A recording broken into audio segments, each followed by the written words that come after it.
So my name is Anita Bloom, and I'm from Sweden.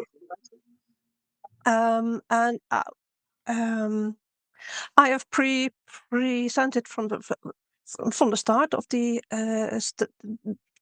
StutterFest, trying to share thoughts, positivity, and maybe some bits and pieces that you would like to take with you home.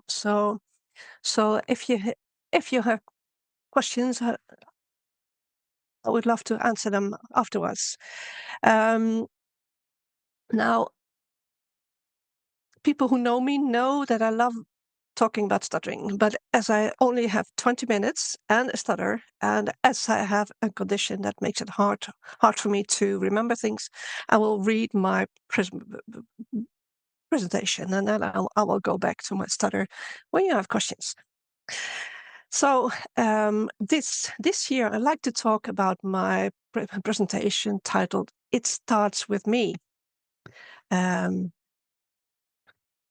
Something previous speakers have brought up as well.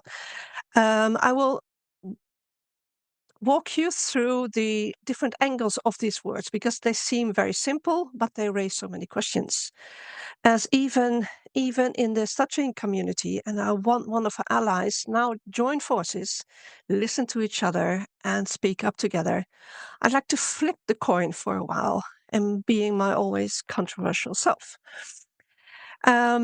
I listened to the African presenters this morning, and also Trace, a young man who stutters, and was amazed by being how strong these people are, stuttering, and yet they have great personalities and careers like doctors, teachers, and I hope they realize how groundbreaking they are in countries where stuttering is still a huge challenge. So it was a great start for for me by listening to them in my morning, as it made me smile with all my heart. So it starts with me, but does it really? Some stuttering starts by getting certain genes. Some stuttering starts because of triggers. Some stuttering starts after an accident. But at least it starts somewhere that's not causing by you. So there's an underlying cause you stutter. Just like some people get deaf or blind, some people need a wheelchair or get very ill for reasons that not their own. And people get that. People accept that. Not many people will say that your blindness is fake or you're only deaf to get attention. Well, people do say that I'm using a wheelchair just because I'm lazy and I don't want it bad enough. But that's a completely different story. And yet, even if things are changing for the better, there are still people who don't get it. There are still people who are saying we're faking it, and we started to get attention, and that we simply do whatever we can to stop stuttering, as it's annoying to them. Wait, annoying? To who? If you think listening to me stutter is annoying, imagine me listening to me during all my waking hours. So if it were that easy as you think it is, wouldn't you think I'd do that? And yet people say it starts with me. So if I should stop stuttering to make it easier for other people to listen to me, well, I've been told this by family, by teachers, by employers. I will not get a boyfriend, I will not get a job, not a life, as people wouldn't like my stutter. So if I work on my speech, but what instead started was the shame, the avoidance, the low self-esteem, the silence, suicide attempts. I wanted that because people didn't like to listen to my stutter. So, as they say, it started with me, so I should make it stop. I forget to change slides. Well, so again, does it start with me? Or maybe it started with a listener. Let's see the other side of the coin. Because it does start with me. It started with living with my stutter, dealing with my stutter, dealing with people around me and how they deal with my stutter. It takes a village to raise a child, but in my case, it took a stuttering community to help me deal with my stutter. But it also started with one man. My first job was a summer job at the hospital office. When they found out that my skills and personality matched the working place, they asked me if I was willing to stay on and to move to the salary office. But they told me this would mean that I would work with two guys who love to tease. And yet I took the job and they did tease me a lot, but never about my stutter. In fact, when a client came to the counter and heard me stutter and asked for my boss instead, the reply from my boss was, "You will have to speak to Anita, as I'm busy and she knows just as much as I do." Wow, this was the first time I heard someone telling me I was good enough. Someone who stood up for me, not wanting to get rid of my stutter or to be silent. He challenged me to face people, talk to them, as I was worth listening to, stuttering or not. From living in the Netherlands, I moved to Sweden and went to school to learn the language. In just 4 months, I graduated. Me, who was told not to bother about school or learning languages as I wasn't going anywhere anyway. I had moved to Sweden and learned the language in 4 months. After 3 temporary training jobs, I was offered a job at the office of a factory, as they had heard I could speak Dutch and they had an angry Belgian client. So they hoped that I could speak to her in her language and made her happy again, which I did.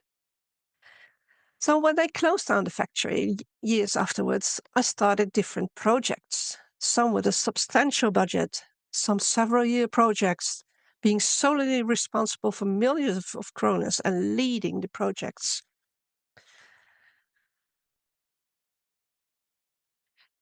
Um, it it also started with people believing in me.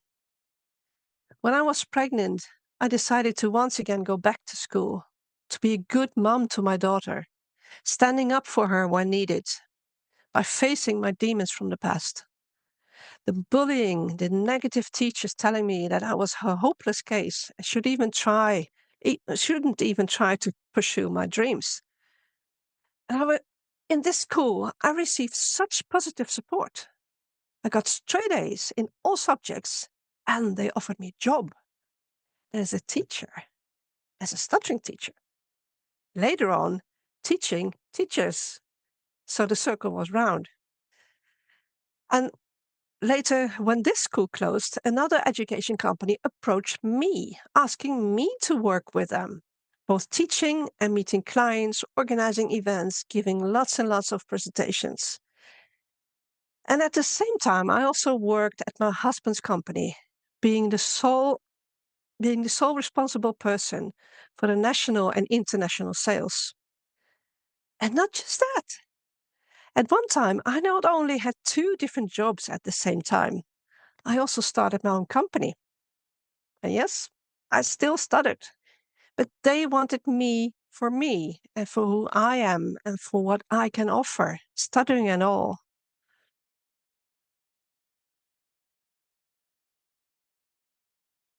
It also starts with trust. So, um, why am I telling you all this? Is it to brag? Well, slightly, but mainly to tell you that my breakdown started with the people around me who didn't believe in me simply because I stutter. And my rebuilding started with my boss, who saw my potential. And my way to self esteem and development and growth and confidence and challenging myself started with me. I made people listen. I made people respect me. by being me, by showing who I am and what I'm good at, stuttering and all. Learning, teaching, solving problems, coming up with new ideas. Today I can say my very own quote, which has gone viral. Sure, I stutter. What are you good at? Because I realized that I'm not defined by my stutter. I'm defined of what I do and who I am. And I know it sounds easy, but it was not. It took many, many years to get there.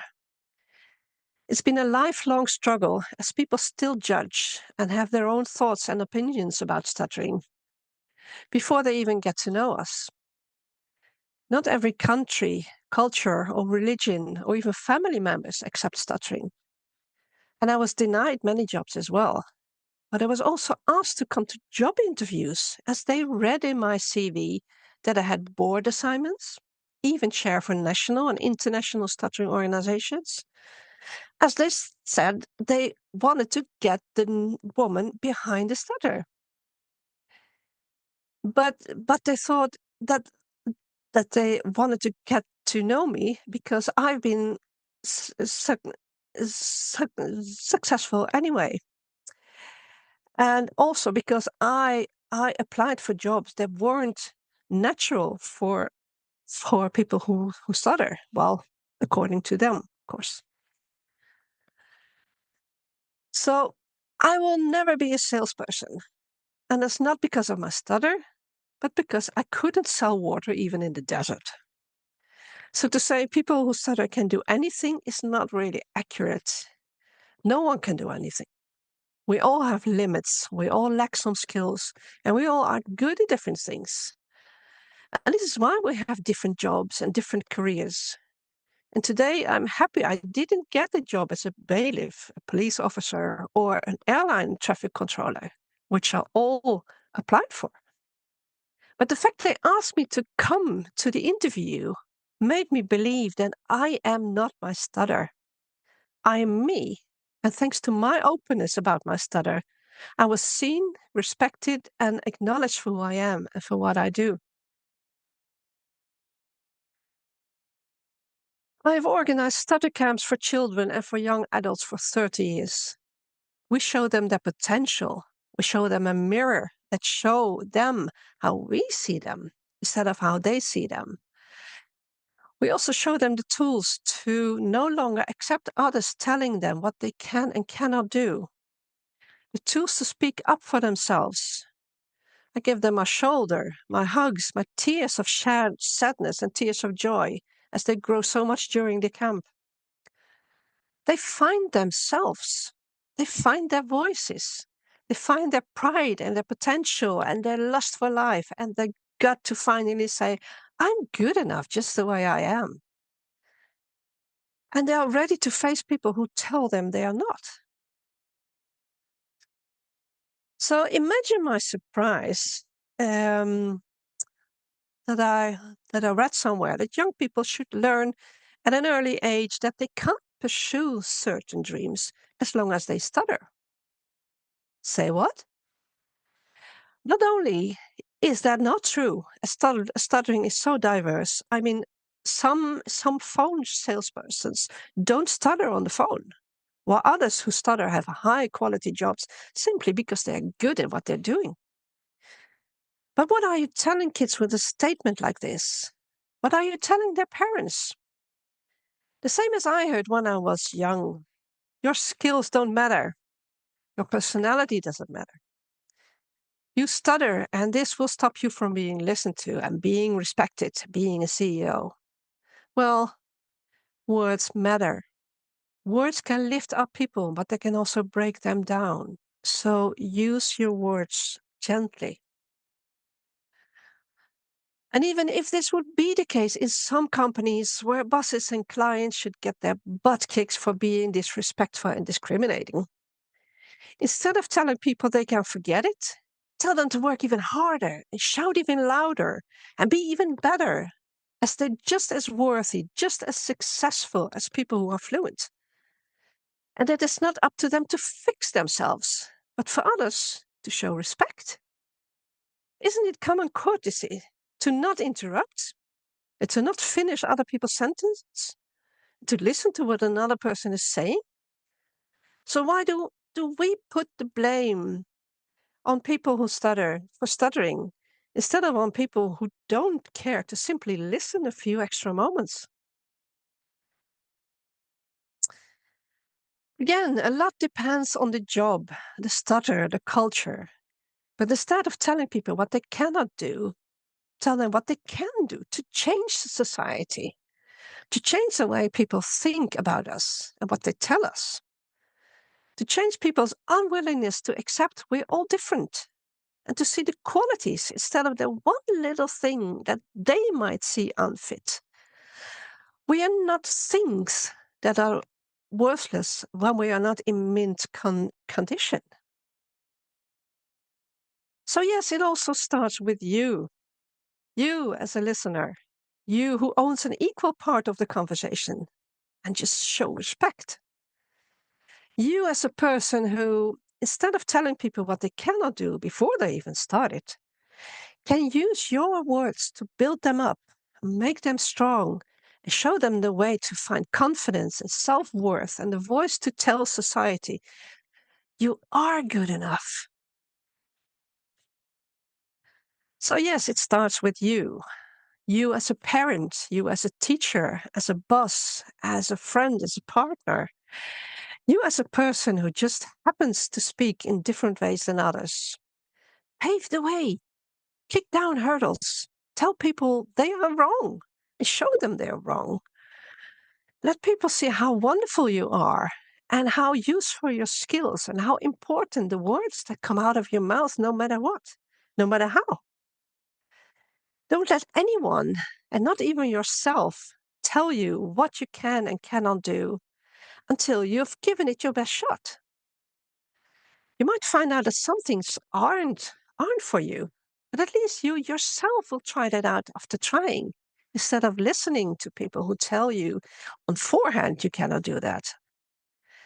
And you might even surprise yourself and others, because not in my wildest dreams I'd think I was good at teaching. And I even loved doing that. That was absolutely incredible. I thought I couldn't, but others told me I could. So I tried.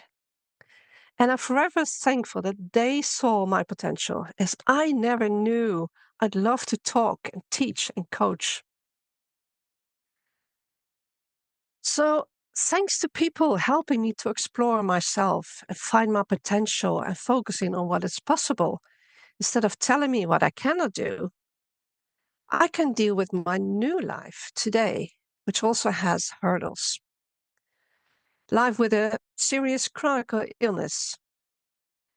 I can no longer hike, but I can use my electric wheelchair. I can no longer learn new things, but I can teach others the things I still can and know. I can no longer travel freely, being the international keynote speaker I was, but I can still present online like I do now. And with every backfall, I add for now. I brush it off and I find new ways to deal with it. Positive, always positive thinking. Forward, we've heard this word many times today. Forward, look forward, push forward. And when people tell me what I cannot do, I answer, just watch me. It also starts with your voice. And we will soon announce this year's ISAD theme. And it is a bit controversial, which we love. We are working on the logo, but it will have a theme that will make you speak up. So we really hope to hear your voices. So look at isad.live and send us your papers and videos and poems and research and treatment and your thoughts and what you're doing with the stuttering awareness in your country and other countries, because we love to have you there. We also want to see you at the World Congress for People Who Stutter in Rovaniemi, Finland. You will cross the pole circle. You will meet Santa. You will maybe see the aurora, the northern lights. But most of all, you will meet people who stutter and our allies. And we're sharing stories and treatment and research. We share a beer, a room, a song, and many, many laughters and hugs. And we meet old and new friendships.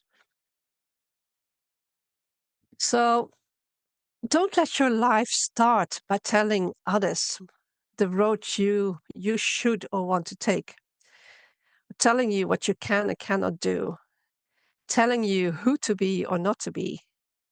Move forward because they are your decisions and nobody else's. As your stuttering journey, it starts with you. So keep talking and keep roaring because you have the power to change society. So wherever you are, whatever ever you do, talk about stuttering. Talk about what you would like from the people you meet, from from your employer, from your teacher, from your parents, from your children. And don't let anyone tell you otherwise, because you are your own boss. You are your own CEO. So follow your dreams and make it happen. It's about me. What about you? Any questions, comments?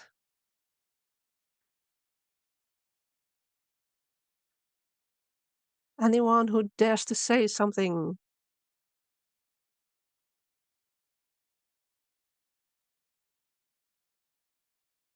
Nobody dares to say something. If my mic is working, is it working? Can you It's hear me? working now, yeah. Oh, good. Yes, it Well, is. Yeah. I'll say Yeah. something then. I just wanted to say thank you very much, Anita. I enjoyed that, and I especially enjoyed those last lines. You are your own CEO. You are your own boss. Well said. Thank you. Thank you, Gina. And I will see you soon in Finland.